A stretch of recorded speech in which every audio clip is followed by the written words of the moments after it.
Are haptic feedback and vibrations not working properly in the Roblox app?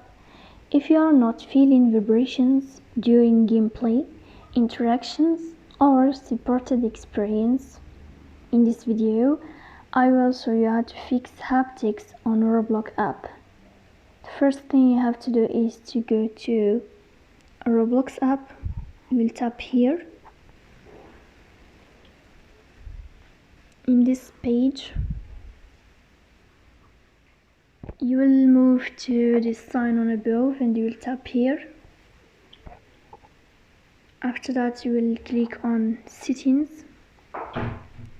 Then here in this page of settings, you will go to device preferences, and then you will find this feature of haptics, so you tap here to fix this problem.